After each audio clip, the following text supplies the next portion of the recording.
Welcome to the Virtual Center for the Study of the Constitution and Civic Responsibility, an ongoing inquiry into American political origins and evolving institutions. The Executive Director of the Virtual Center is Dr. Bill O'Brien. He's also your host for this continuing conversation. Here he is now, Dr. Bill O'Brien. Thank you, Bob Kincaid. Welcome to a Wednesday edition of the Virtual Center for the Study of the Constitution and Civic Responsibility. Today is Wednesday. It is the 18th day of November in the year 2015. It is our third live broadcast of the week, and that always makes me feel good. One would think that because it's the final broadcast of the week that I'd feel good especially about that, but that's not it at all. What makes me feel good is the fact that we've been, assuming that nothing untoward happens in the next couple of hours, we will have completed a full week of programming here once again at the Virtual Center, and that always makes me feel a little bit good, because it makes me feel like we've fulfilled our obligations. I feel that I'm letting folks down, including Bob. If for some reason I have to cancel a program for one reason or another. And it's really interesting. Bob gets uptight. I'm talking about him, and I know he's listening. But Bob gets really concerned when the technology requires that we or forbids us or prevents us from doing a program. And he worries about that, and he worries about me because he knows that I've probably prepared. But the fact of the matter is, if I have prepared, I can obviously move it to the next day or the next time we're on. So it doesn't really disturb me nearly as much as it does Bob. But it does bother me when I'm the one that is principally responsible for not being on the air for a particular day or two. So when we complete our full 3A commitment here on the Head On Radio Network, as we are doing right now with this our third day, it always makes me feel a little bit fulfilled, I guess is what I would say.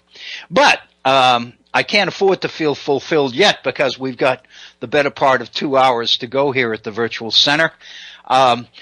We got into the issue of higher education in a big way yesterday. I wanted to return to it a bit today.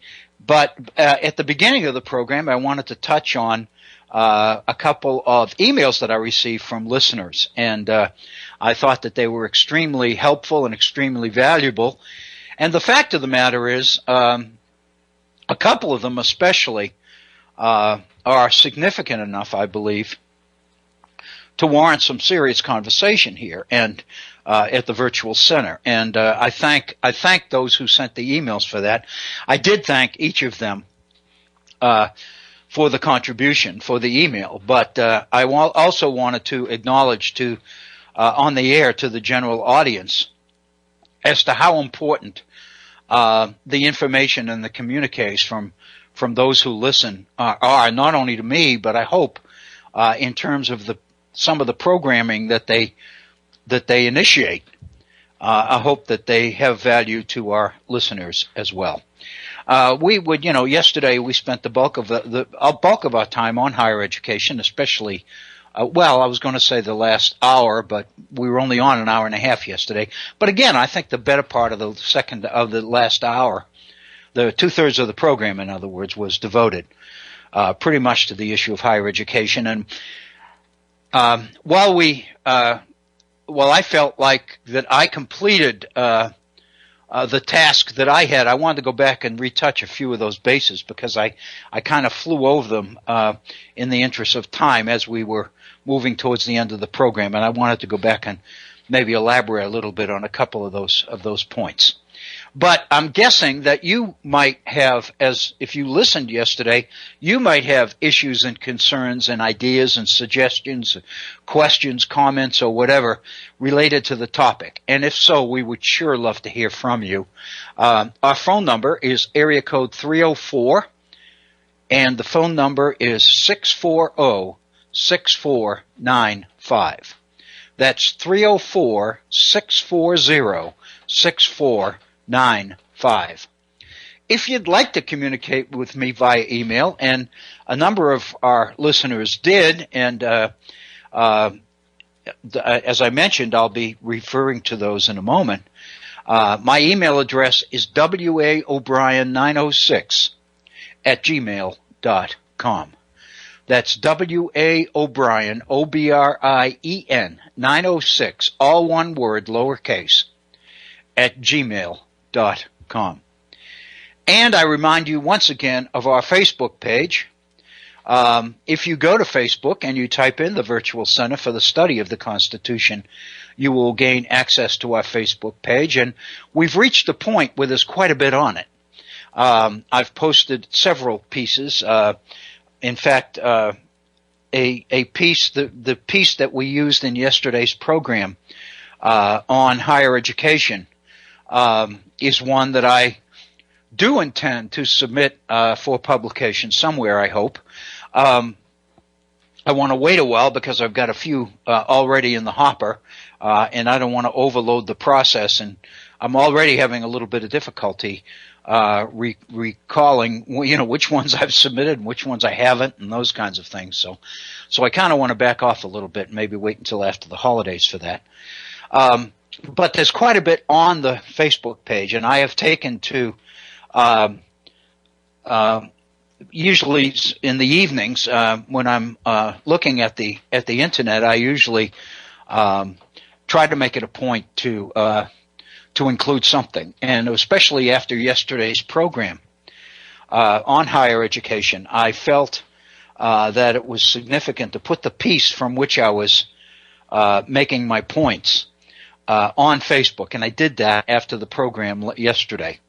And I've received a number of reactions or comments on that. In fact, I looked this morning, I think there were 8 different folks that had made comments or references to that particular article. So I know that a few people read it, and it's really the existence of the Facebook page has really invigorated me a little bit. It's caused me to do a little bit more writing than I ordinarily would.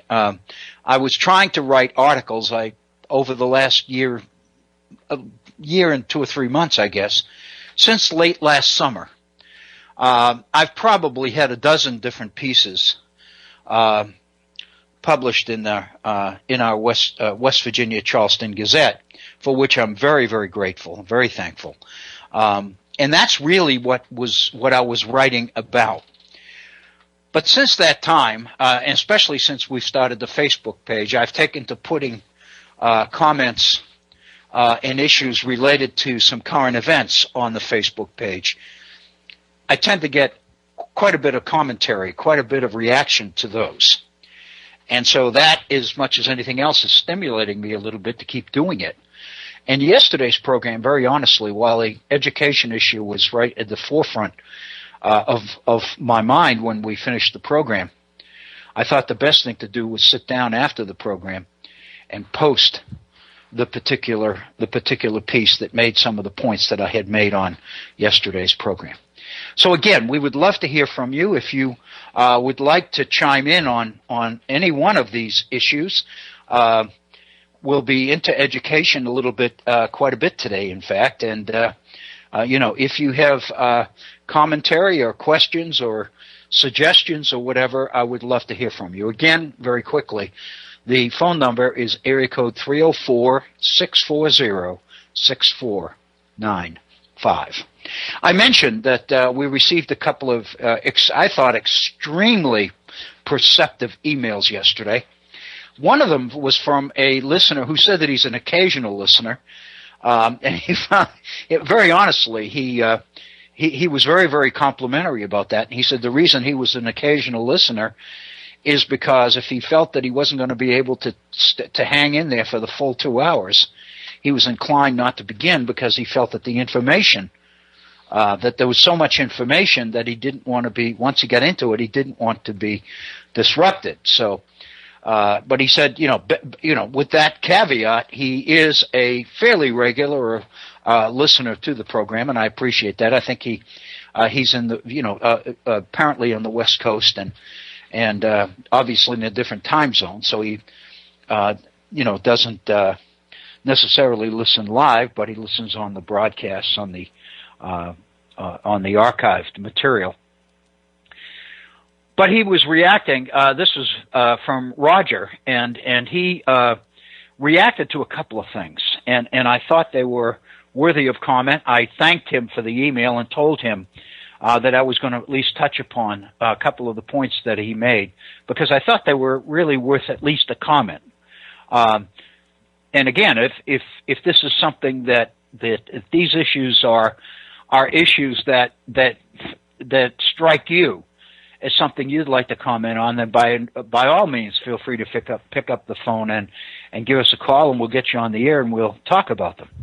The first one that Roger mentioned, of course, was the issue of the Syrian refugees and the debate that's going on in this country, as more than half of our states, more than 30 states, most of them Republican controlled, but not all of them, have made it very clear that they don't want any Syrian refugees in their states. And they're taking on President Obama and President Obama's effort to try to emphasize the fact that the United States has always been a nation that has welcomed immigrants. We are a nation of immigrants, and that President Obama has committed to the idea that we would take several thousand Syrian immigrants. And given the attacks of last Friday in Paris and the threat of terrorism, governor after governor, state after state has made it very clear that they do not want any of these Syrian refugees in their state because of the terrorism issue. I listened to a couple of the governors make their case yesterday. One of them was Asa Hutchinson of Arkansas. And to tell you the truth, I forgot that he was governor of Arkansas. I used to hear quite a bit from him when he was in Congress.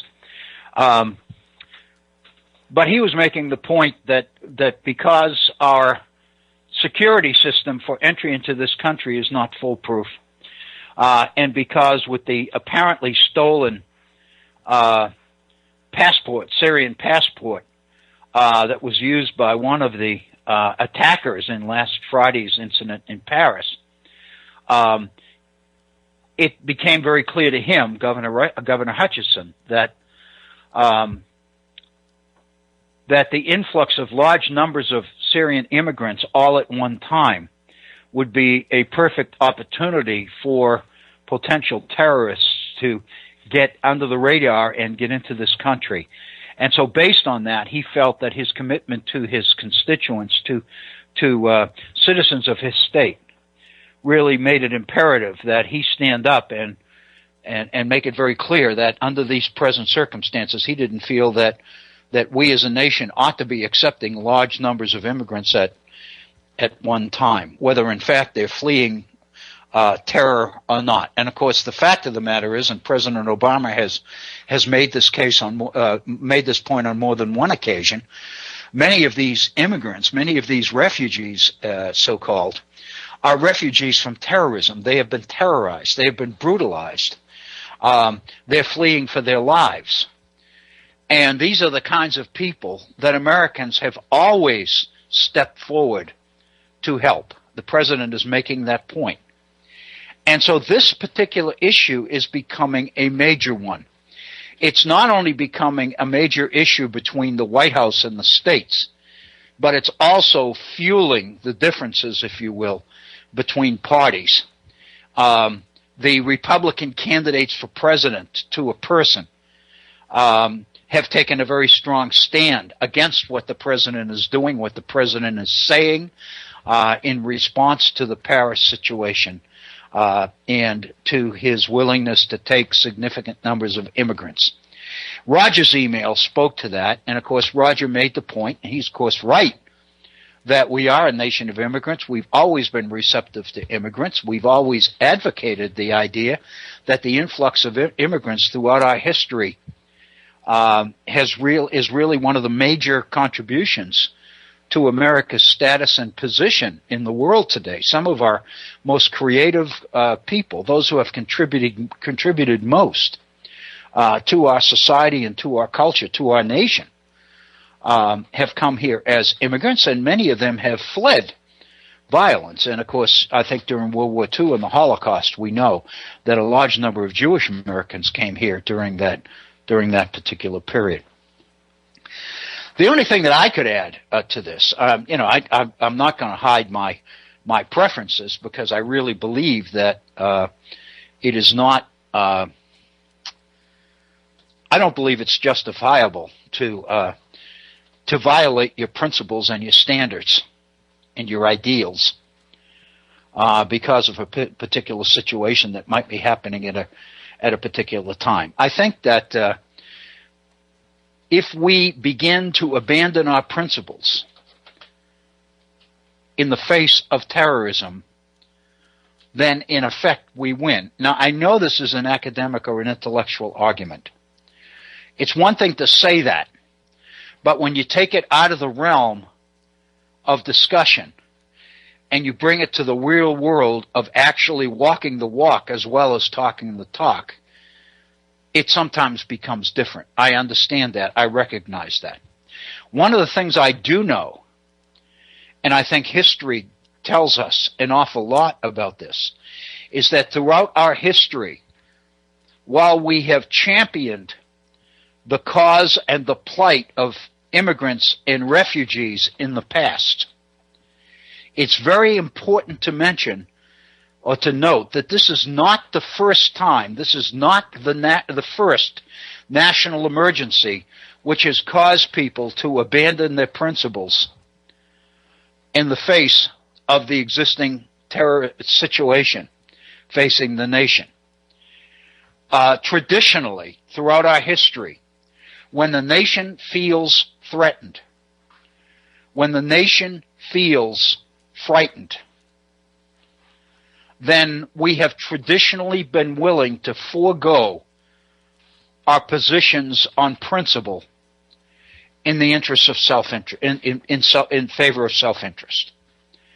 I think we've done that. We've done that regularly. A number of scholars have written and commented in the past on the fact that our principles, our rights, our commitment to the ideas of religious freedom and free speech and freedom of assembly and protection from illicit or illegal search and seizure, the right to be secure in our homes and on our persons. Many of these things which we stand up for, these are the principles on which this nation is based. Those principles always tend to take a beating during periods when, for one reason or another, the nation feels threatened. This happened in the 1920s at the close of World War I, when not too long after Versailles, after the Versailles Conference closed, the nation experienced a wave of labor strikes. And it became very, very clear that immigrants from Europe, principally Southern Europe, many of them exposed to and affected by, converted to, if you want to say it that, the ideas of Marxist socialism and communism, were coming into the United States and were infiltrating the labor movement. Many of these immigrants became very influential in some of our largest cities. And a whole wave of labor violence broke out in the country. And the whole issue of working class uprisings became embedded or became intermixed with the nation's fear of international communism, the spread of Marxism. And so consequently, the reaction to this violence was quick and pronounced. And the nation began to move in a very restrictive direction in the early 1920s in order to shut the nation down, if you will, close the borders, make it more and more difficult for immigrants to come into the United States. And the nation began to pass a number of laws during the early 20s, which affected and changed the numbers of immigrants that we allowed into this country. And very honestly, we began to discriminate on which particular immigrants we would let in. I believe I'm guessing because I haven't looked at this for a long time. I think the year was 1924. Congress passed an International Quota Act. And basically what it set up was a series of proportional admissions of immigrants into the United States based on the number of those particular nationalities that were already here, were already citizens of the United States. In other words, looking at the population of the United States in the period, government would determine what proportion of the American population was Polish. And that percentage would dictate the number of Polish immigrants allowed into the United States. What this did, obviously, was skew our immigration laws in favor of immigrants from Ireland and England, immigrants that spoke English, immigrants that came into the nation as Christians. And consequently, it discriminated against immigrants trying to get into the United States from Southern and Eastern Europe. Many of them exposed to Marxism, many of them exposed to communism. Many of them, if they were Christian, they tended to be Roman Catholic. And many of them did not speak English. And many of them were working people, working class people, who would come, if they did get into the United States, would congregate in our cities and would become part of the labor problem that frightened the nation so dramatically in the early 1920s. We see the same thing after World War II with the threat of international communism again. We know that in 1940 the nation passed the Smith Act just before Pearl Harbor, before the United States became a participant in World War II. The Smith Act was designed to outlaw communists and to keep communists out of the United States. The point is that if you look back at American history, it becomes very clear that when the nation feels threatened, it usually moves to restrict in a significant way immigrants coming into this country who might basically bring in the kind of alien doctrines, alien ideologies, if you will, that people felt would threaten the security of the United States itself. So the fact that we are moving that way again as a result of the war on terror, and the fact that there are tens of thousands of immigrants from Syria who are fleeing the violence and the terrorism and the brutality of what's happening in Syria and in some other parts of the Middle East. While those people would seem to be the people that would be most welcome here, the fact of the matter is the terrorism that makes them refugees is the same terrorism we want to make sure doesn't infiltrate our nation. And so therefore people naturally assume that if we keep immigrants, Syrian refugees out, we have a better chance of keeping terrorists out of this country. There's also another issue, which I think not only complicates, but makes our position even less credible. No, excuse me, credible is not the correct word. Creditable. Credible is believable. Well, maybe it makes it a little bit less believable as well. But creditable means worthy.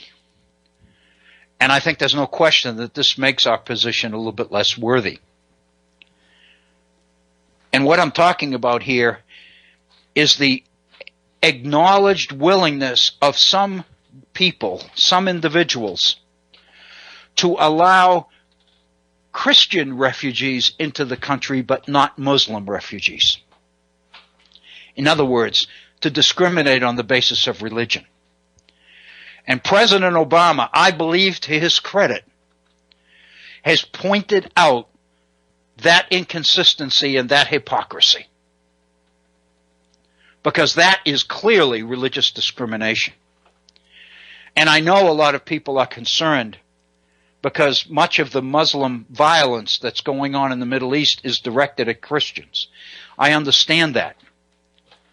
But it seems to me that one does not have to be a Christian in order to be endangered by terrorism. But it's all part of the efforts to discriminate and then to try to rationalize that. I heard yesterday one commentator, and I can't remember her name.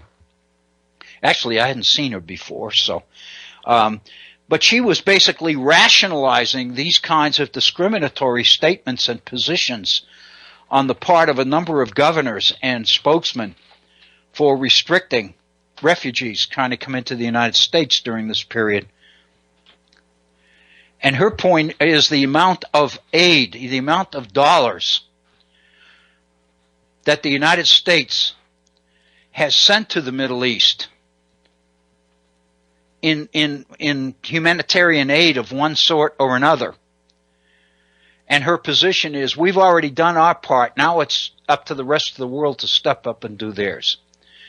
And again, it sounded to me like this was clearly an effort on her part to rationalize a position which I believe philosophically was somewhat difficult to defend. Roger made that point in his email, this particular issue, and I mentioned to him that I did want to make a comment or two on it.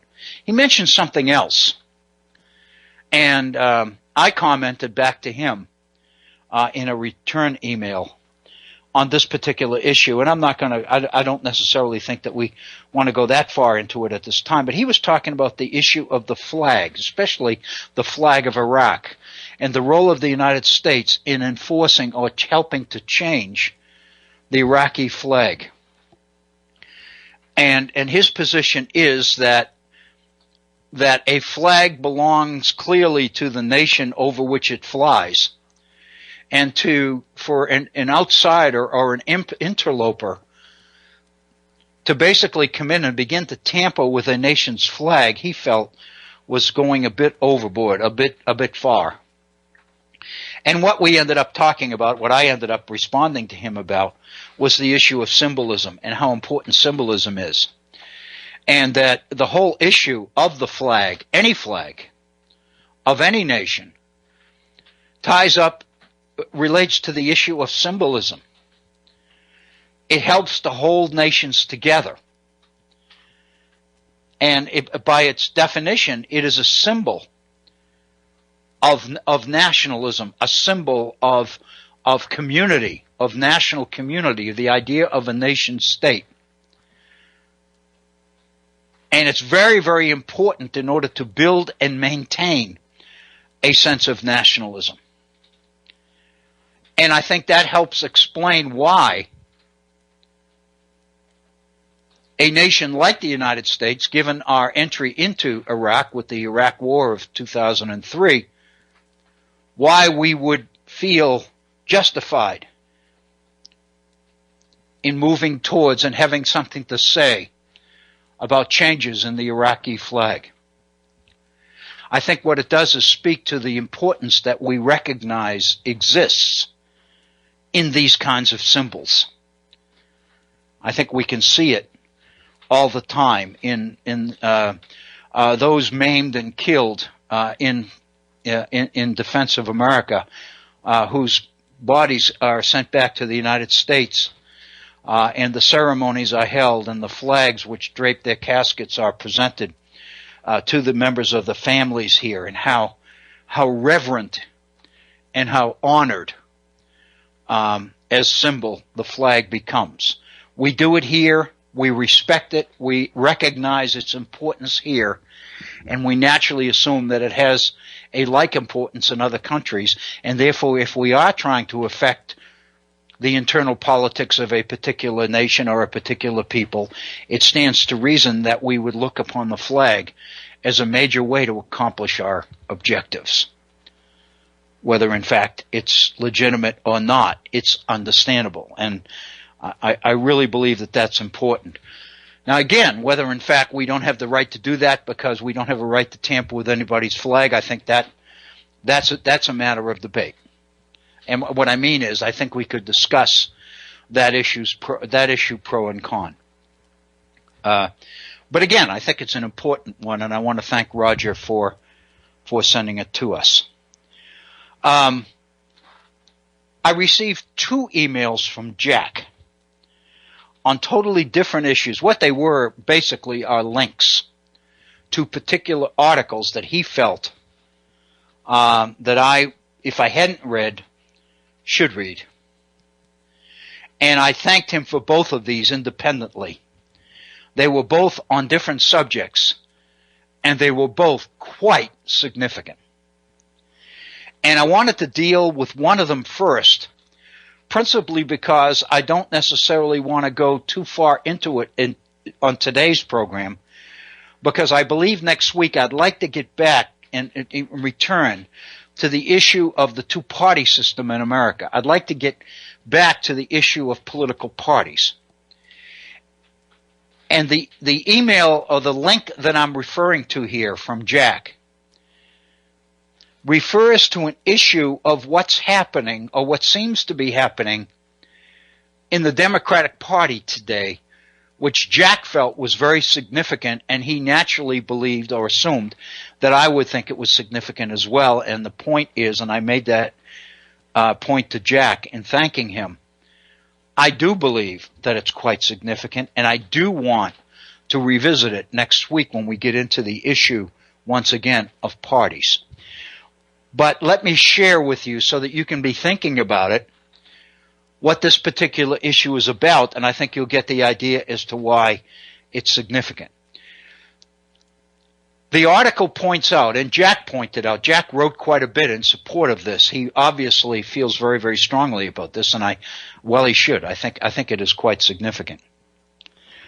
While the Democratic Party has traditionally been the party of labor, the party of the working man in America, and much of the Democratic Party's support traditionally since the New Deal has come from organized labor, from unions, then anything that might be happening in the Democratic Party at the upper levels of the party to weaken or affect change in any way the long-term connection between labor, between working people and the Democratic Party becomes significant. And what this link that Jack shared with me does is point out a major change that is happening within the upper echelons of the Democratic Party. And it relates specifically to Silicon Valley. It relates specifically to the high-tech industry.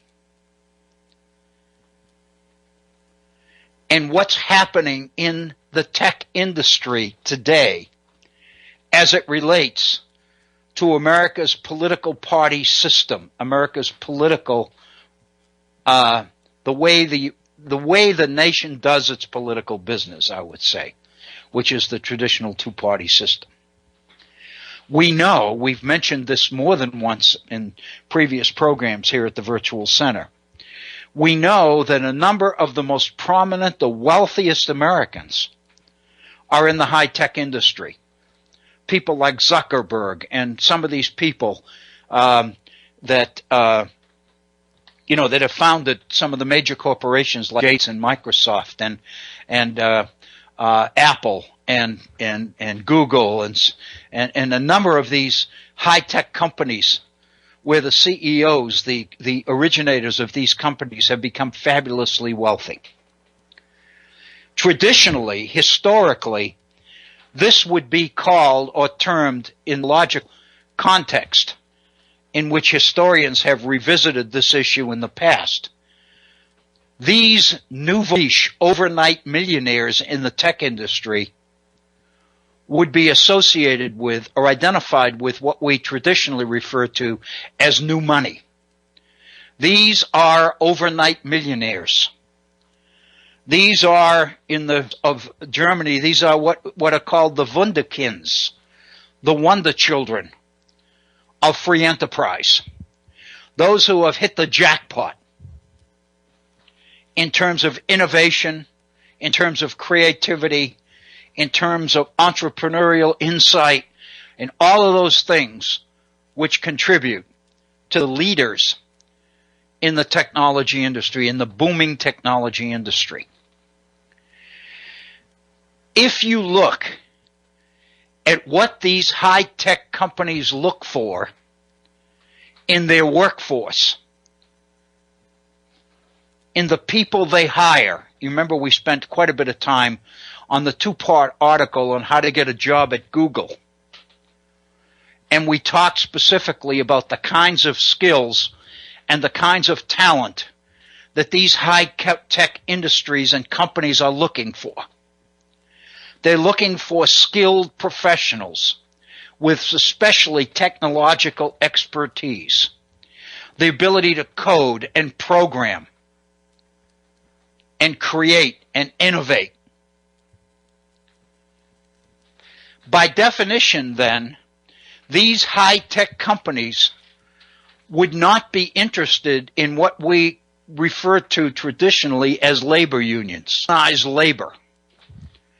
The assumption that all people working in an industry belong to the same union and therefore they're all treated the same. And they get the same pay and the same pension, the same retirement programs and health care coverage and all the rest of it. That tradition of organized labor clearly flies in the face of the tech industry as it's constructed and as it's operating today. You'll remember that we looked some time ago at material that one of our listeners, Harry, was kind enough to share with us on the so-called new capitalism and how the changes that were underway within capitalism were quite different in their objectives and priorities than the capitalism that we have traditionally come to know. The high-tech industry, by definition, bleeds those changes. In other words, if there's an industry that is fully committed to the elements of the so-called new capitalism, it's the high-tech industry. The last thing that the high-tech industry would be interested in would be unions and organized labor and collective bargaining and all of those other things.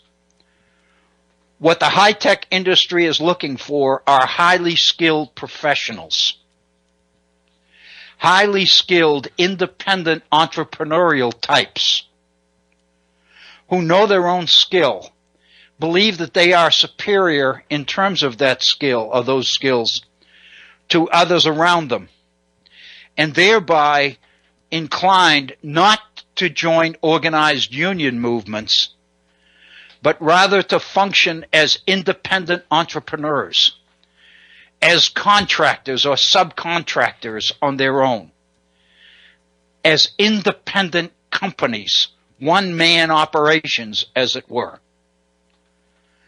So the priorities of the high-tech industry in terms of the workforce that these high-tech companies are putting together are quite contradictory, quite alien to the traditional union movement of organized labor in the United States. Yet the fact of the matter is, many of the more successful leaders in the high-tech industry have joined, belong to, and are very, very influential in the Democratic Party. And so the question is, why do these people move toward the Democratic Party rather than the Republican Party? And again, it's not a perfect distinction by any means. Many of these people obviously are Republicans as well. But the fact of the matter is, if you think about it, philosophically, they're all Republicans in terms of their attitude towards free enterprise, their attitudes towards capitalism, and their commitment to individual freedom and flexibility. They could easily be Republicans, but many of them are not. And I guess the answer or the issue is, why not? And the reason seems to be, and Thomas Edsall, who writes excellent columns for the New York Times on political issues, is one of the authors that has gone into this in some depth. Part of the reason that these people have not moved more towards the Republican Party, but rather are drawn to the Democratic Party, is because there's opportunities available to them in the Democratic Party that aren't there in the Republican Party. Dominance and control of the Republican Party is pretty much in the hands of corporations, financial interests, Wall Street interests, etc. In other words, the leadership of the Republican Party is pretty well closed. It's a closed corporation, as it were. And those people that have been able to seize control of and exert the most influence in the Republican Party consider themselves traditional Republicans. So in the parlance, in the conversation or the language of sociologists, these people who head the Republican Party, corporate heads and Wall Street executives, etc., they consider themselves old money in the face of these newly rich high-tech giants like Zuckerberg and Gates and the rest of them. And so the same hostility that traditionally has separated old money and new money is at play here. And so the nouveau riche, the high-tech leadership, finds that they aren't welcome in the Republican Party, so they naturally matriculate to the Democratic Party.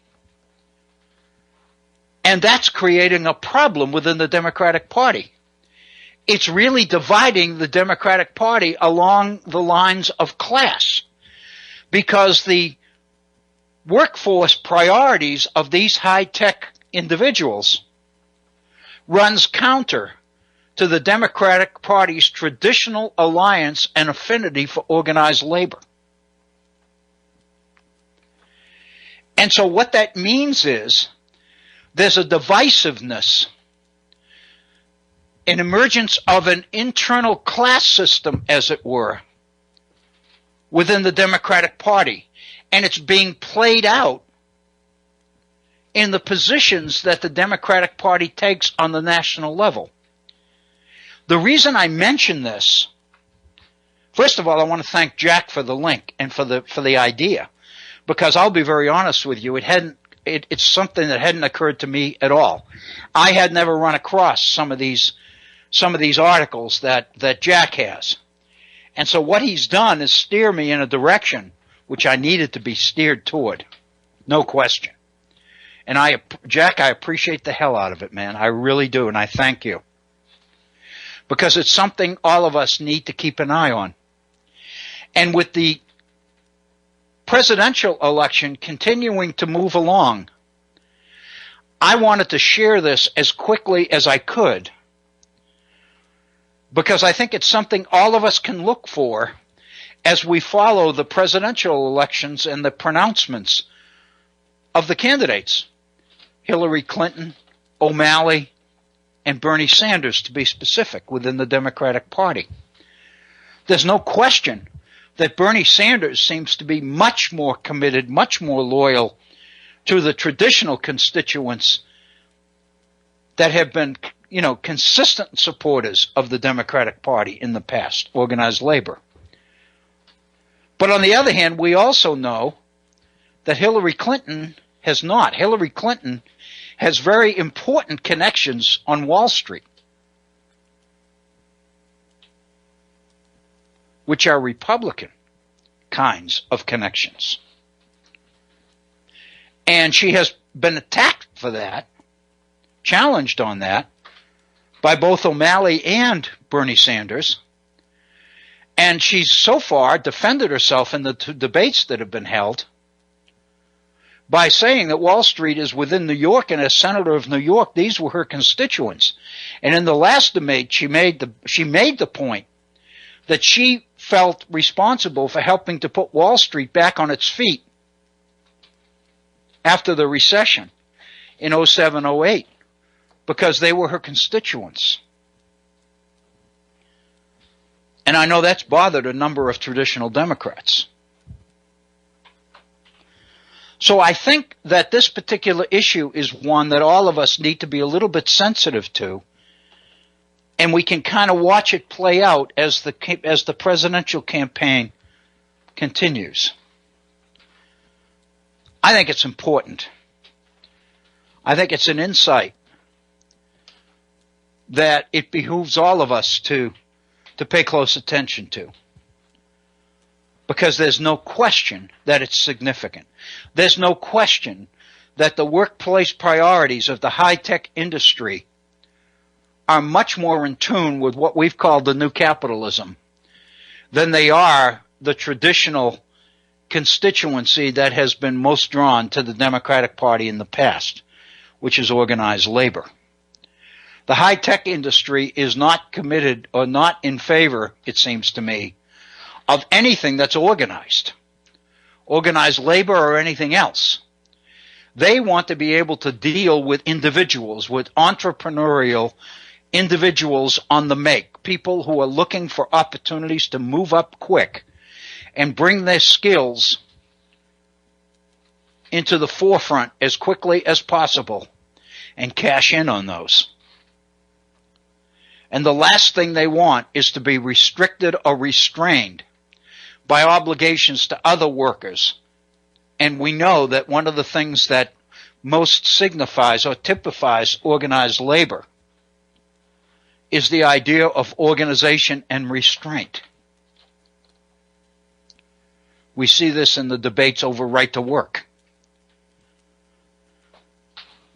So I really believe that what Jack has really turned us onto here is an important issue. And I hope that I was able to do justice to it, because I think it's very significant to keep in mind as we begin to talk about the nature of two-party and two-party development within the nation. Because by definition, the success of our two parties in the past has been driven or based upon their ability, both parties, to appeal to these diverse and different groups, rather than to be defined by any one particular group. What we find is, because of the nature of our two-party system, when one of the major parties is too rigidly defined by a particular set of parameters, that party tends to lose, and lose badly. Because by definition, the more your priorities can be defined as a party, the more difficult it is to appeal to people outside those parameters. And that ability to not be able to appeal to divergent groups costs parties at the polls in the next elections. So I think it's very significant, and we'll return to this next week when we get back to the 1790s and to the origins of American political party development within the United States. Because I think it's very, very significant and very closely related to the development and the issues associated with the development of political parties in America. So, again, I want to thank Jack very, very much for the link and for the links and for the connections and the idea. And I also want to add and say to our other listeners That's why I'm so solicitous each day, each hour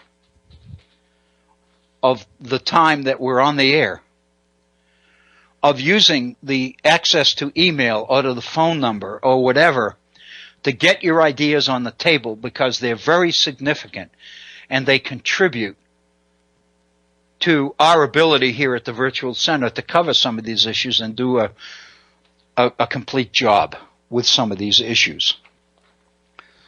I feel very, very limited in my ability to keep up with these issues. And so the more ideas and the more suggestions I can get from those of you who are out there and who are connected and committed and participants in the whole mission of the Virtual Center, if you participate in the contribution of ideas and research and all the rest of it, then I think everything we do here will become much stronger and much more effective.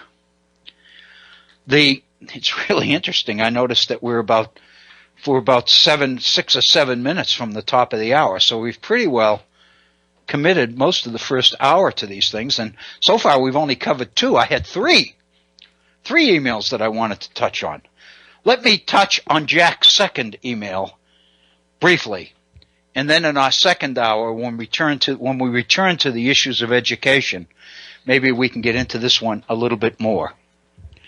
Jack's second email, if it's possible, was even more significant to me than the first one. As taken as I was and as interested as I am in this whole idea of the high-tech industry and the Democratic Party's traditional relationships to organized labor and all of that, I think given obviously my own personal interest in the issues related to education, and especially given the fact that we've devoted the last program, or better part of the last program, to the issue of higher education, then obviously right now that's at the front of the agenda as far as I'm concerned right now. One of the links that Jack alerted me to was an article by Diane Ravitch. And let me share, if that name doesn't ring a bell with you, we've made reference to Diane Ravitch before. Diane Ravitch is one of the nation's most foremost scholars in the issues of education, educational reform. She is a professor at Columbia University, and she has been around for a long time in the field of education and education reform. Over the years, she's published numerous books. She's written numerous articles. She's appeared on numerous television programs. She's been interviewed on NPR a number of times. No question, if those in the know were asked to name the top 3 people in the field of education in America today, most of them would include Diane Ravitch in that group. Diane Ravitch has her own blog.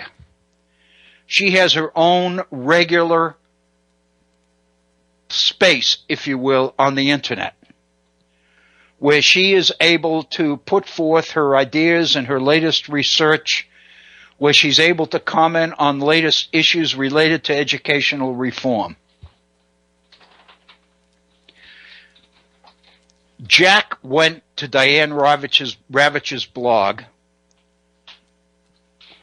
and I'll be very honest with you, I didn't. And I feel deficient because of that, because I know how significant Diane Ravitch is. But for a number of reasons, which I don't necessarily need to get into because they're not really important, I tended to overlook this one. And Jack didn't. And he alerted me to it and sent me the link. And I read it. And it's related specifically to Common Core. And I know Jack knows, and I think most of the people who listen regularly to the Virtual Center know, that over the months I am very, very favorable towards the idea of Common Core. I've been very supportive of it. More to the point, I've been very critical of those who criticize Common Core. I've been adamant in identifying and pointing out and elaborating on the agendas which seem to drive opponents of the Common Core. And so naturally, that tends to lead to the conclusion that I'm a big fan of the Common Core, which I am. Because I believe that there's more to the Common Core that is positive than there is that is negative. And one of the things that I was particularly drawn to, and I've made a point several times of drawing attention to this, is that while there have been a lot of criticism and a lot of attacks on the Common Core, most of those attacks have been on the edges of the program. Almost none of them get into the core standards themselves. People don't, especially critics, don't get into the specific standards because it's hard to argue against the specific standards, because academically and intellectually they are sound. They need to happen. And most honest people know that. So therefore, even the people that are most critical of the Common Core tend to ignore or overlook or not get into the standards, the particular standards. Rather, most of the criticism tends to focus on where the standards came from, where the whole idea of the Common Core came from, who's supporting it, who's funding, who's favoring it, who's pushing it.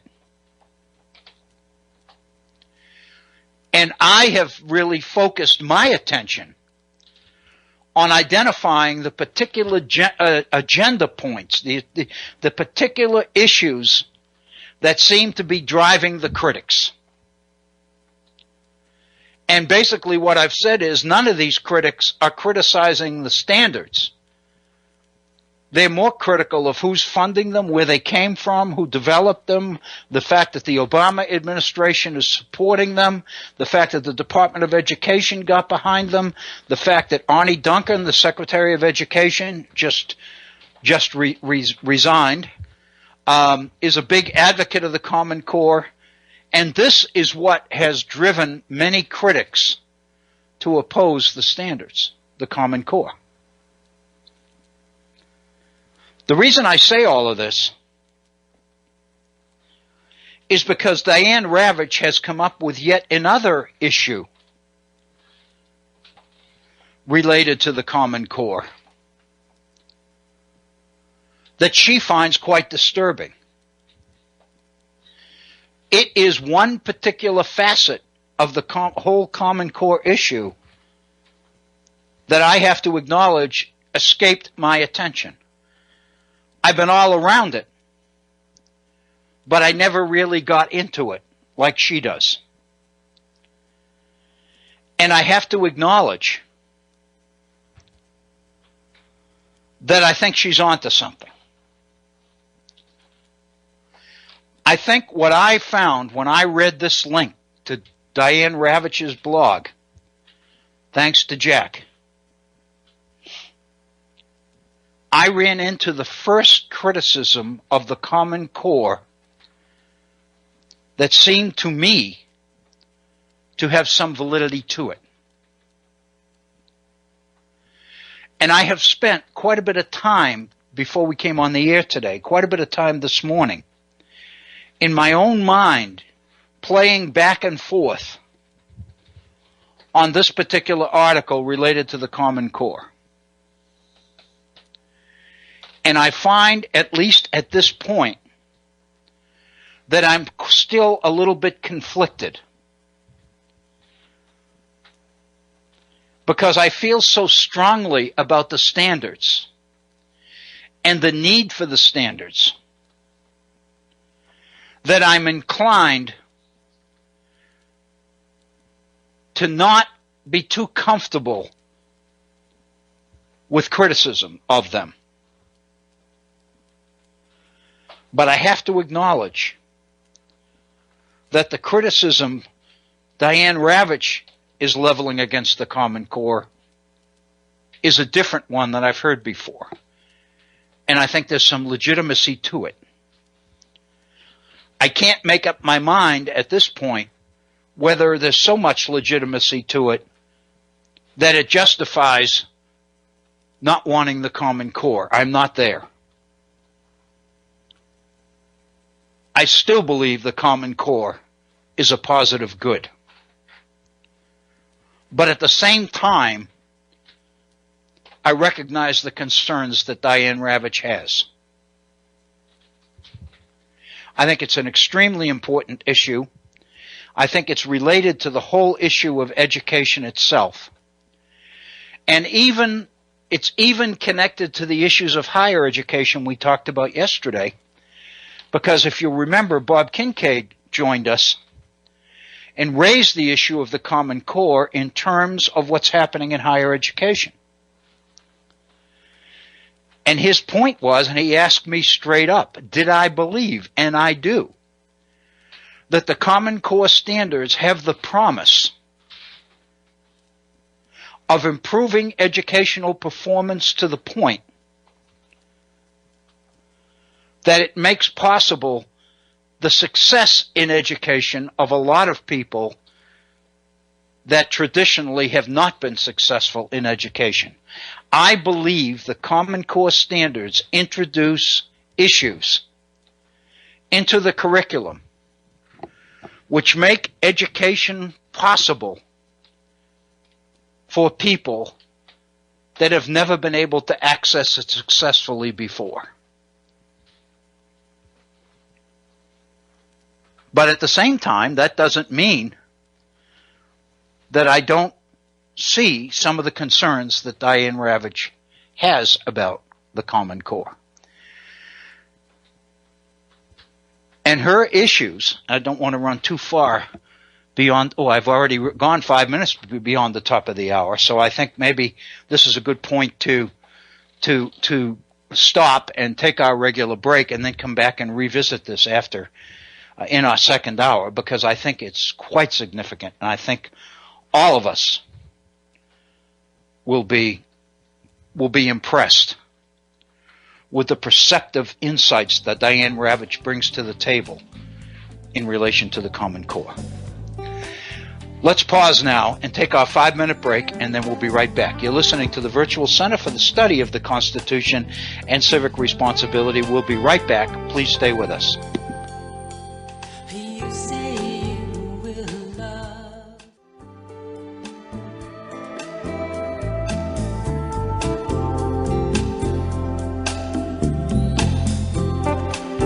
We now return to the Virtual Center for the Study of the Constitution and Civic Responsibility. Here again, Dr. Bill O'Brien.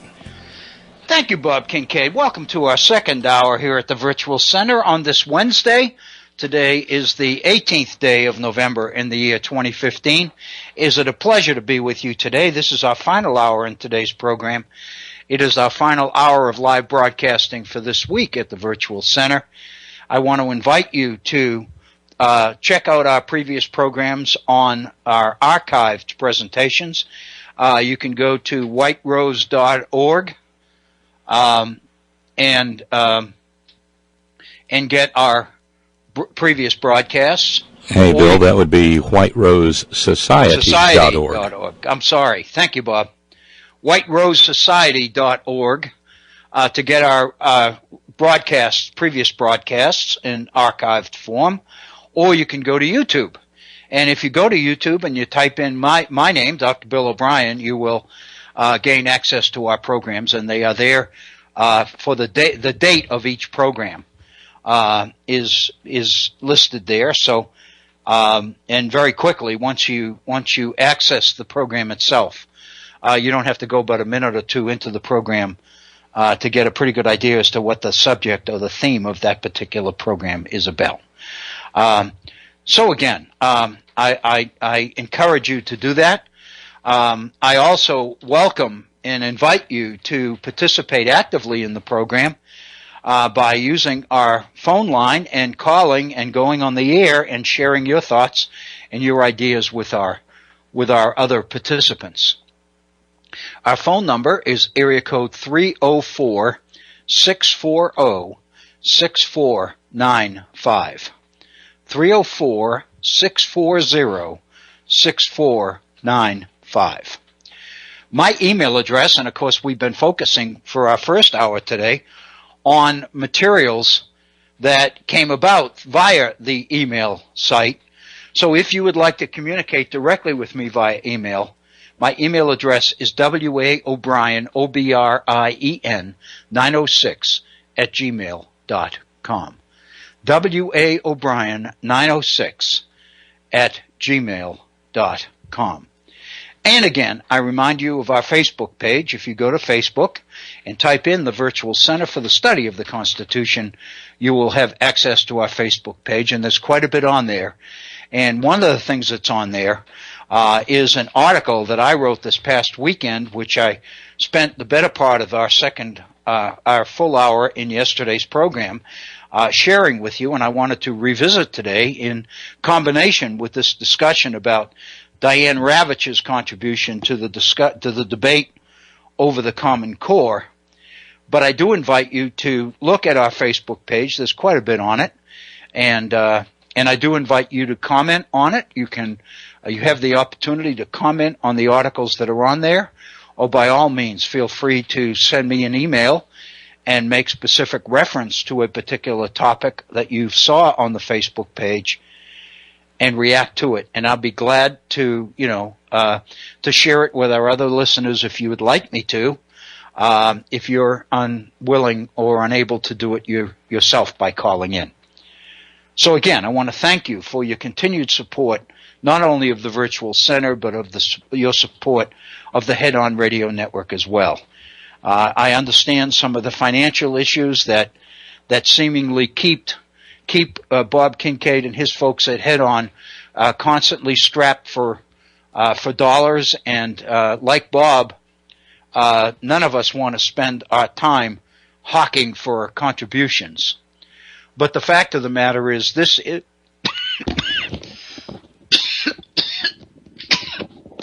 excuse me, I took a fit of coughing there. This is one of the few operations in the media where the entire operation runs exclusively on the support of listeners.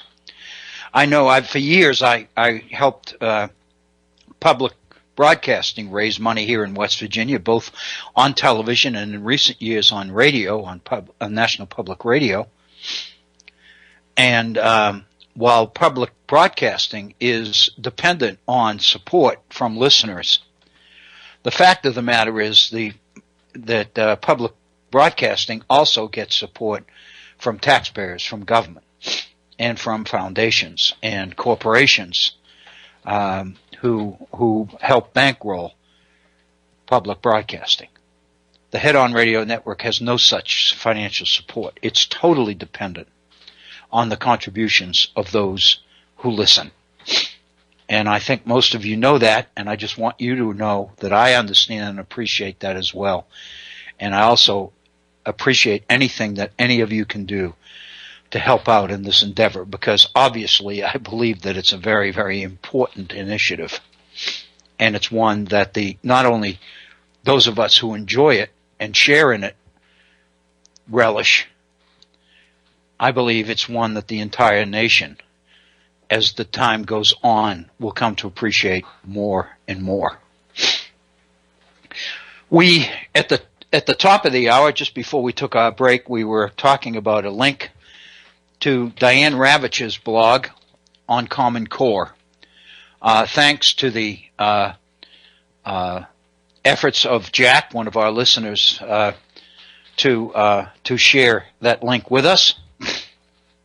And I had talked a lot before the break about Diane Ravitch and about her reputation as a principal critic, not a principal critic necessarily, but a principal voice, a principal personality in the field of education in America.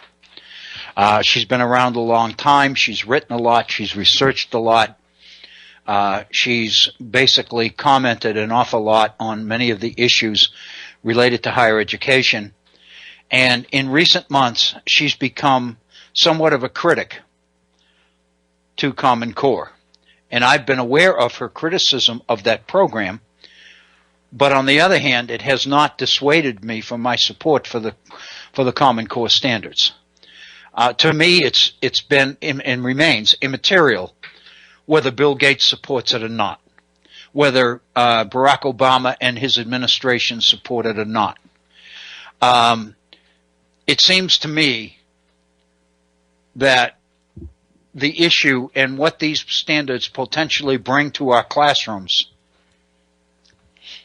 is enough to render some of the criticisms things that we ought to be aware of, but not nearly enough to sabotage or sink the entire program. So it has disturbed me, as so many states have made efforts to back out of their initial commitments to Common Core. And I know right here in West Virginia, I have written one or two articles for publication on the Common Core here in West Virginia and the efforts of the new Republican majority in our legislature to overturn the Common Core. And the president of our West Virginia Senate has made it very clear that legislation to undo the state's commitment to Common Core will be one of the first pieces of legislation introduced in the new legislative session that begins here in West Virginia in mid-January. So, and I've been very, very critical of that. But as I mentioned before the break, I'm also quite sensitive to what Diane Ravitch has to say about Common Core. I recognize her reputation. I acknowledge her reputation. I acknowledge her expertise. And while I've been able so far to handle most of the criticism of Common Core that has come from Diane Ravitch, this particular one has given me pause. And let me share without going any further. I'm not trying to make this, turn this into something mysterious. But I want to share with you what it's about. The title of her piece on her blog is "The Real Rationale for Common Core and Why It Is Failing." And this is on her blog, and it's dated November 17th, which is yesterday. So this is relatively new stuff.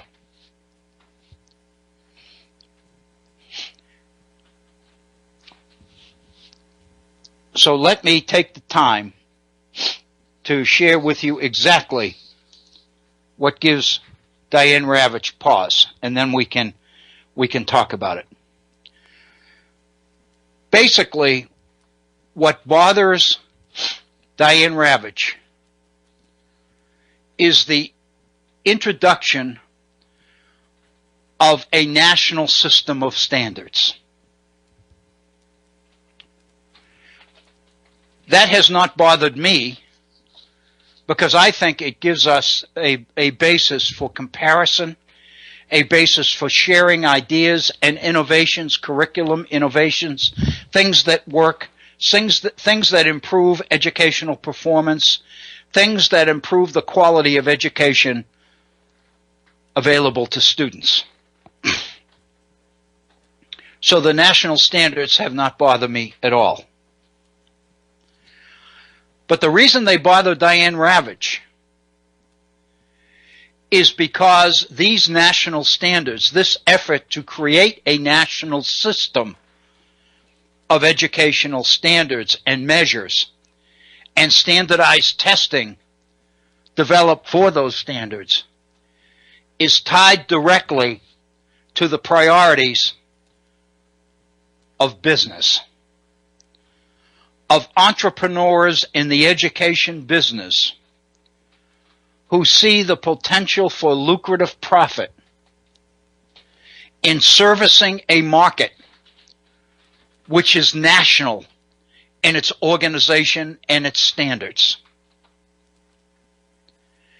In other words, what Diane Ravitch is suggesting here is that in endorsing and helping to bring about the national standards, what the Obama administration is effectively doing here is making or helping to make the kinds of changes in the way we educate children which will benefit entrepreneurs, which will encourage and support the priorities of business and investors. In other words, which will make it possible for private individuals, entrepreneurs, to realize lucrative profits from a system that is nationalized. So again, we have two issues here. One is the nationalization of the system. The other issue is the reason for the rationalization of that system. Diane Ravitch is basically suggesting here that the principal motivation behind Common Core is not the improvement of education for children. It's the improvement of the investment environment for entrepreneurs. And her support for this comes from an article that appeared in the Harvard Educational Review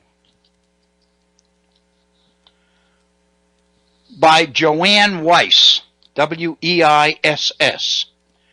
Joanne Weiss was CEO of New Schools Venture Fund, a California-based organization dedicated to supporting for-profit entrepreneurs and investing in charter schools, startups, as well as networks or organizations of charter schools. Diane Ravitch makes the point that she can find no evidence that Joanne Weiss ever worked in a school. But there's all sorts of evidence that she was an entrepreneur, that she and her advisors came to the conclusion that the reason that entrepreneurs and investors have found it so difficult to realize the lucrative profits that education seems to promise investors is because of the extreme decentralization of our education system. The fact that our education system has been and continues to be the result of America's commitment to federalism. Our schools have not only been state schools, they have been local schools. They have been controlled by and managed by local school boards and local school districts. And the major decisions affecting what happens in the classrooms of these district schools have been matters of local and state concern, not national. And what Diane Ravitch particularly finds concerning is specifically disturbed about is that it seems to her that the move towards the creation of national standards under Common Core is driven principally not by the need to improve the education of children, but the need to rationalize and nationalize the system in such a way that it becomes more lucrative, more profitable for investors to develop products and new technologies to serve.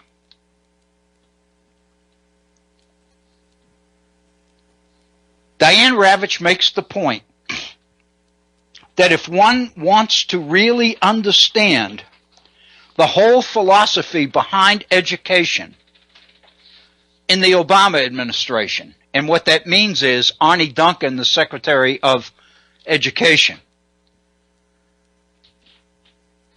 the whole rationale behind the Obama administration's position or philosophies on education, Diane Ravitch said one must read Joanne Weiss's article in the Harvard Business Review. I did. And let me share with you what is in that article.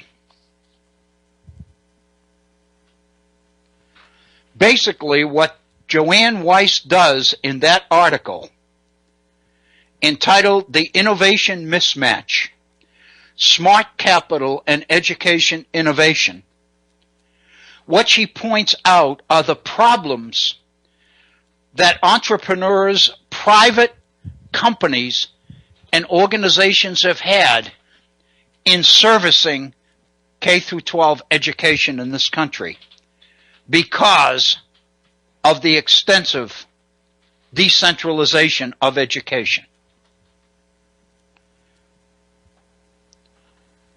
I'm going to quote directly from Joanne Weiss's article. The capital markets that fund education innovation, both for-profit and non-profit, are largely broken, she says. When for-profit investors fund technology solutions, they naturally seek good returns on their investments. To deliver those returns, developers cater to the largest possible market, large urban and suburban K through 12 school districts. In other words, and this is just good business sense, by definition, investors can't afford to spend their time and risk their investments in small districts. They need to invest in the larger districts because that's where the potential payoff is. That's where most of the profit is. So consequently, entrepreneurs, private companies, have tended to concentrate on large urban and suburban school districts. But then she goes on to explain why this has not worked. And it's tied up with the nature of these districts, and I think this is significant. So let me quote directly from Joanne Weiss. Unfortunately, these urban and suburban K through 12 districts, are notoriously weak consumers. They often buy technology and pursue innovation based on relationships and networking rather than based on effectiveness.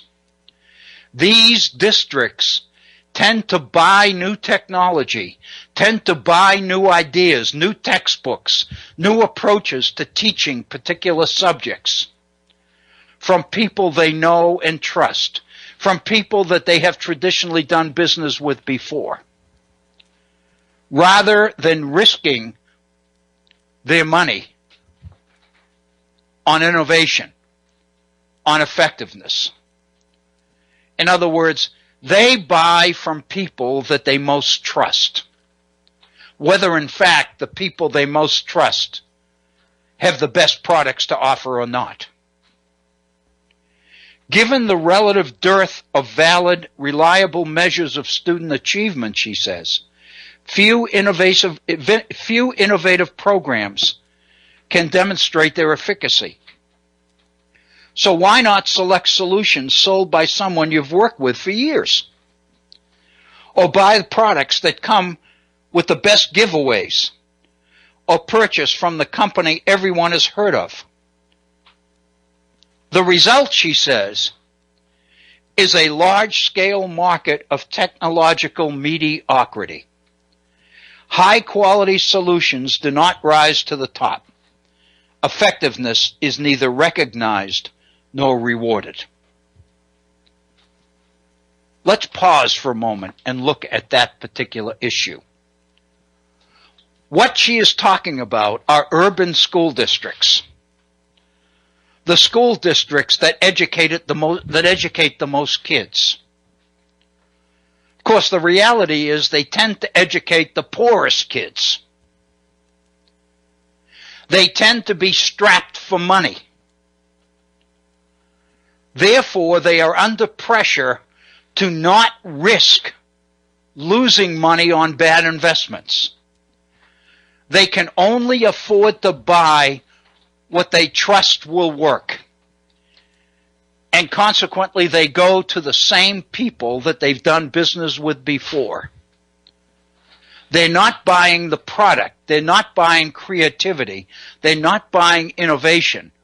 They're not buying what might work to the benefit of their kids.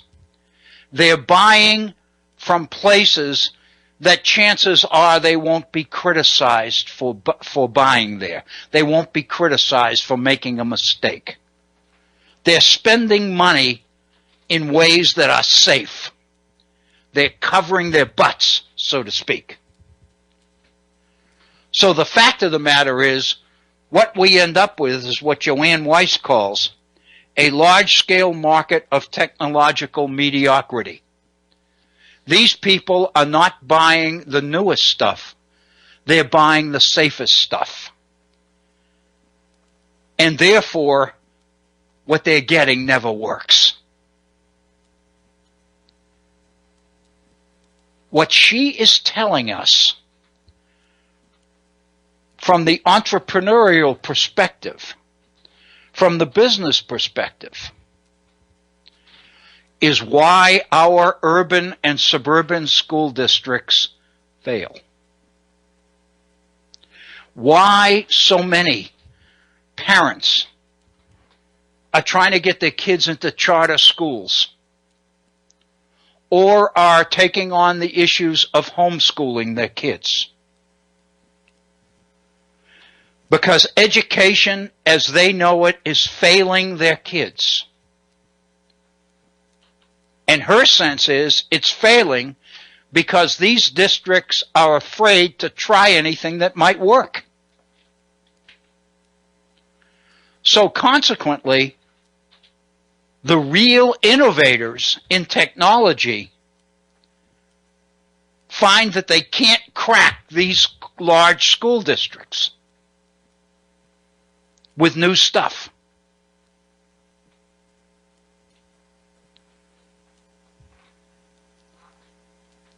She goes on.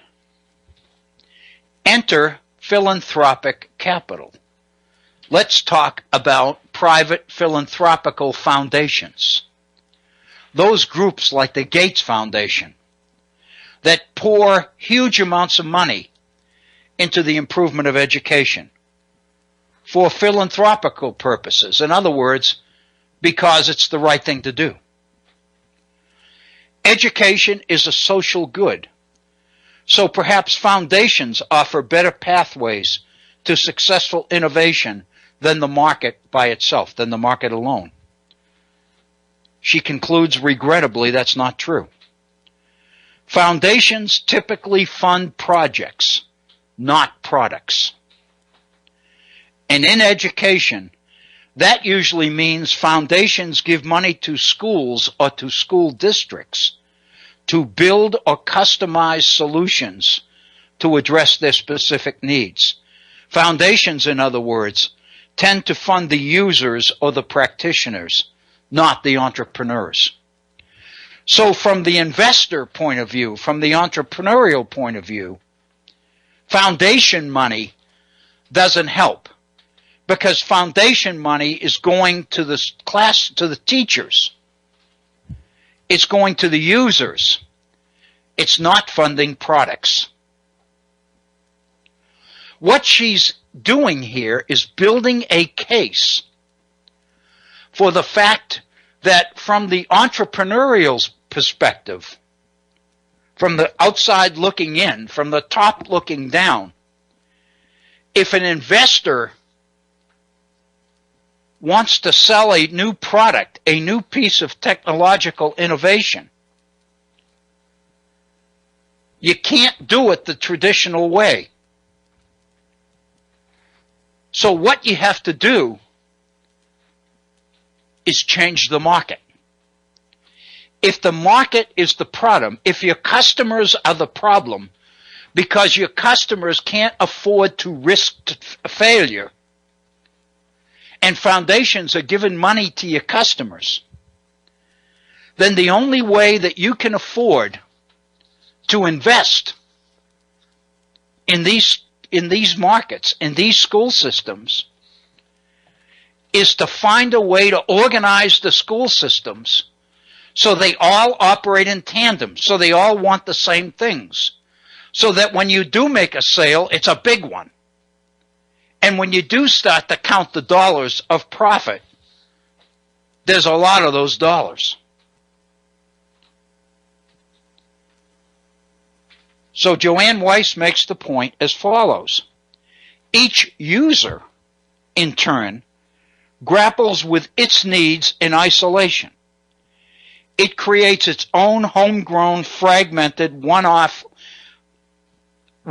programs. Their solutions generally don't scale well. They start breaking down when too many students or too many teachers or too many schools or districts begin using them. And as technology changes, district developers don't have the wherewithal to keep up. So the solutions start lagging behind. In no time, she said, the once innovative solution becomes what she calls a legacy system that cannot be updated because it's too expensive, or because the programmer who knew the code is gone.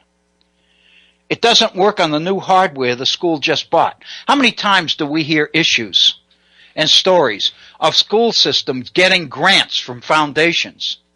We had one here in West Virginia, in the county that I'm in, Raleigh County, where they made a deal with Apple, where every kid, every child in the Raleigh County public school system would get an iPad.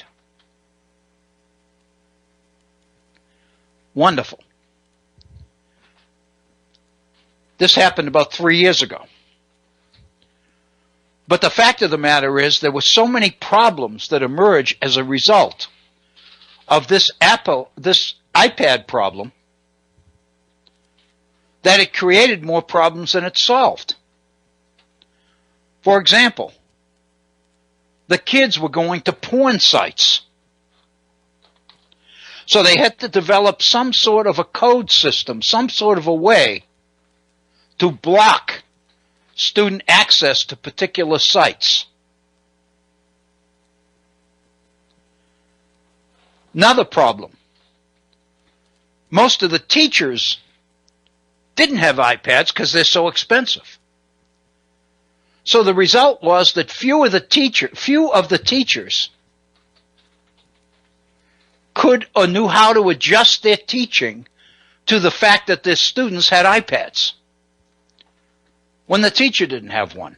Or if the teacher got one at the same time that the kids got them, there was no training. They didn't know how to use them. In many situations, the kids knew more about the iPad than the teachers did.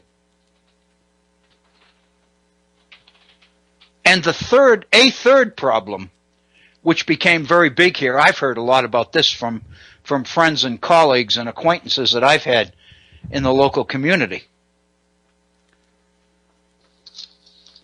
Many of the iPads that the kids were being given were being taken by parents and sold for drugs. And so the kids that were given the iPads didn't really have them. And so monitoring the iPads and setting up a system to monitor them became a priority. So the fact that this county had some of the most sophisticated technological capability in the hands of every student didn't mean a whole hell of a lot when it came to improving the quality of education in the county. In fact, many of the teachers I heard have said, I wish the hell I didn't even have them. They're nothing but problems.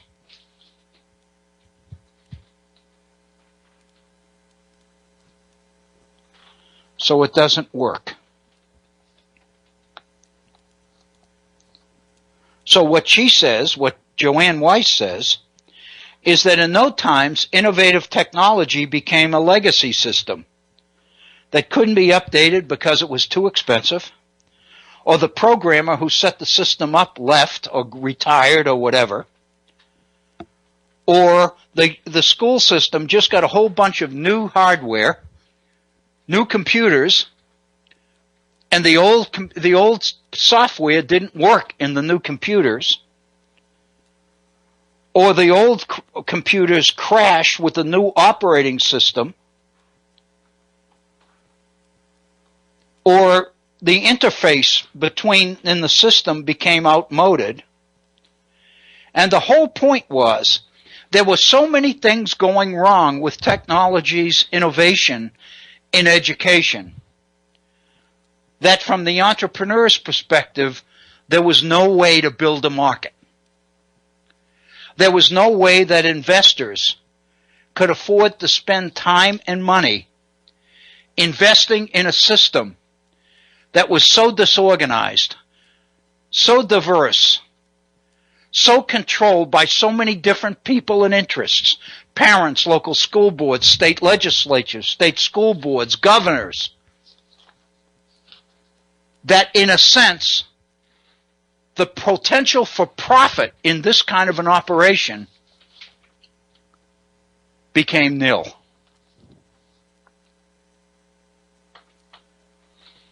And then Joanne Weiss says a new solution to the problem emerged.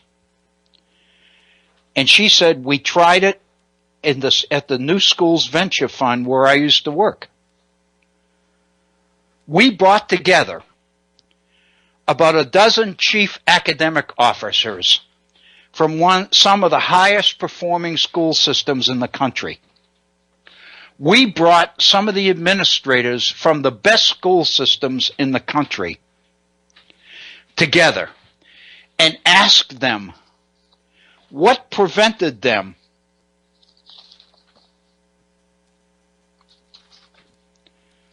from improving student outcomes. What, more than anything else, she said, kept these high-performing school districts from realizing their potential? And then she said, we asked the best entrepreneurs in education to imagine solutions that would meet the needs of these practitioners. In other words, once these academic heads of the highest performing school districts in the country came together and identified the problem, then, she said, we went to the private sector and we brought the best minds together in the private sector and told them, here's the problem, what can you do to fix it? What can you do to improve it? And this was the answer. The theory of action, she says, was that instead of building solutions that catered to the lowest common denominator, entrepreneurs should pursue innovations that enabled the best, solutions that automated smart, effective processes and could not be used to improve practice and process in all schools. If a group of innovations elevated the quality of teaching or the ease of learning, bolstered enough effectiveness, or improved efficiency, then for-profit and not-profit capital might invest to fund the right things, innovative solutions that could make a difference for students. In other words, the way to deal with the problem is to end the diversity in the market by bringing the groups together, by bringing the administrators of the best systems in the country together and serving them all as one customer.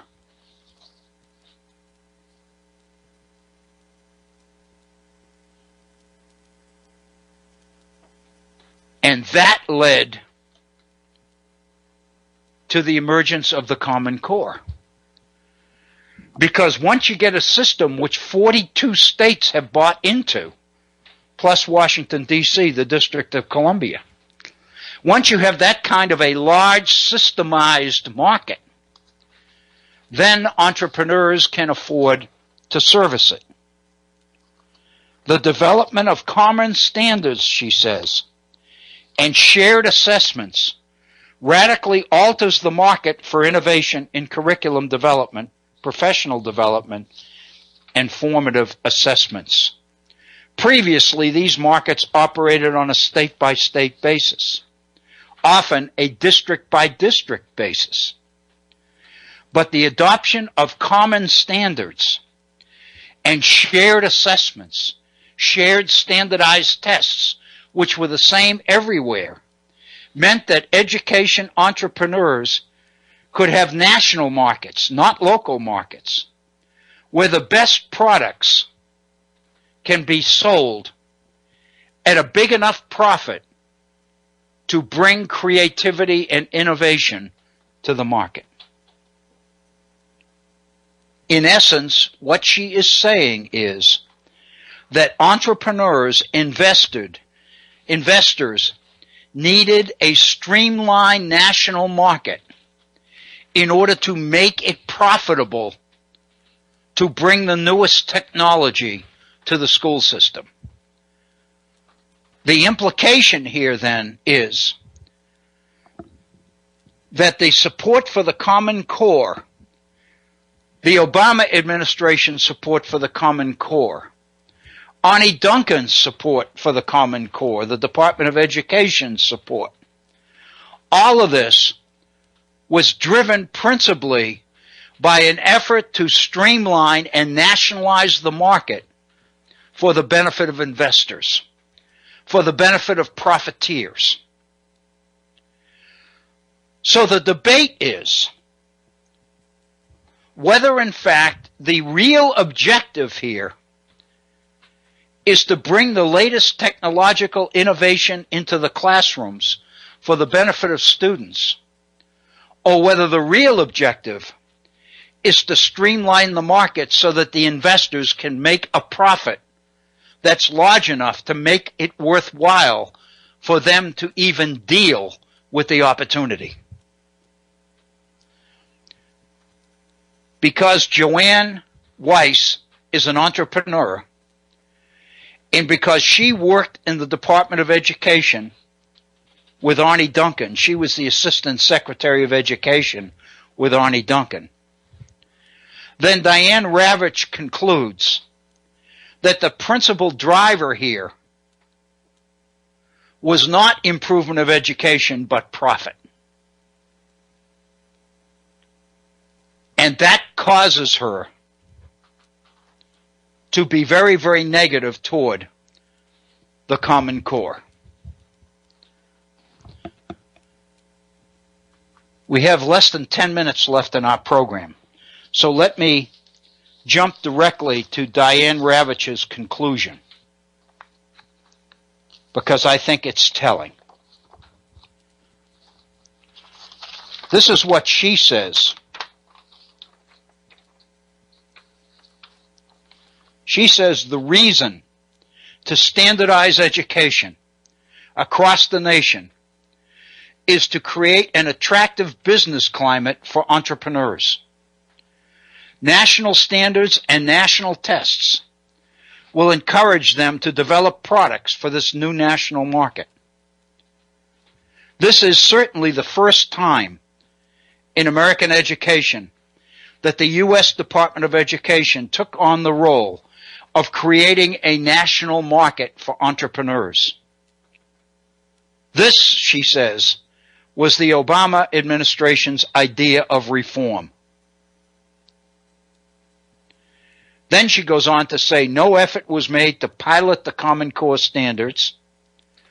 The rush to implementation, she said, created the backlash. In other words, once all the big investors moved in and began to see opportunity here, many states began to back off. This is me talking here, just making an observation. One of the things that Diane Ravitch is not considering here is politics. She is assuming that this whole process is occurring in an environment that is not political, that is not being driven by political agendas, that's not being driven by groups like the American Legislative Exchange Council, like the big money that's pouring into the agendas of conservative, mostly conservative Republican state administrations with the desire of sabotaging Common Core. She's assuming that none of that exists. I think that's a weakness of her in her arguments. But this is her conclusion. What lessons, she says, are to be drawn from the rocky experience of the Common Core? And she lists 5 of them. Number 1, those in charge of the U.S. Department of Education during the Obama administration did not understand, she says, the meaning of federalism and the limits of the federal role. Her argument is that this initiative, this effort by the Department of Education is unconstitutional because it violates the limitations placed on government in implementing or enforcing standards on local school systems. That is only true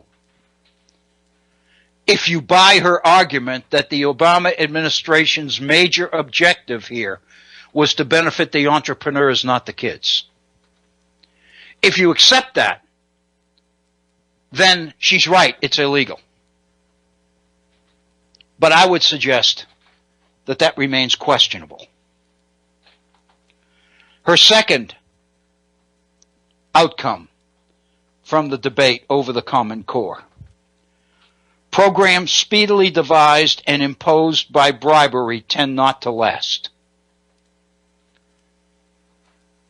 The Department of Education's Road to the Top program, where $5 billion was made available to school systems that bought into the Common Core, was an effort to bribe states to embrace the Common Core. And her argument is this kind of operation doesn't work. Third, haste makes waste. On this particular form, we were moving faster than we should have or could have. Fourth, if new programs are devised without the engagement of experienced educators, they are unlikely to meet the needs of practitioners or the classroom. In other words, by coming from the top down rather than from the bottom up, you're running into divergencies or differences between the needs of the local teachers and school districts and the products being imposed from above. And finally, the federal government, she said, should not substitute its best ideas for those who know more than they do at the state and local levels. Coercion doesn't work very well in a democratic society. That's her criticism of Common Core. I think it's important. I think it's an important consideration. The question is, because the Common Core and the nationalization of standards and the creation of national tests based on those standards, because those innovations create an opportunity for private companies to make big bucks, does that in and of itself justify the decision to abandon the Common Core? It seems to me what it comes down to is weighing the benefits of the standards against the opportunities that some people have to profit from the implementation of those standards. I'm not sure that the standards don't warrant their implementation irrespective of who's getting rich on them. Because I think in the long run, it's our children that will get the richest. But maybe I'm being naive. Maybe I'm being idealistic. I don't really know. What I do know is that we've got less than 2 minutes left in our program today. I want to thank you for listening. I want to thank you for your continued support of the Virtual Center and of the Head On Radio Network. I want to invite you to join us and be with us next Monday when we have our next program live. It'll be 1 p.m. in the East. Have a wonderful weekend. Be safe. Be good to each other. And thank you so very much for your continued support in the Common Core. Our whole program today was driven by emails from listeners. That means a lot to me. I hope it encourages you as well. Thank you.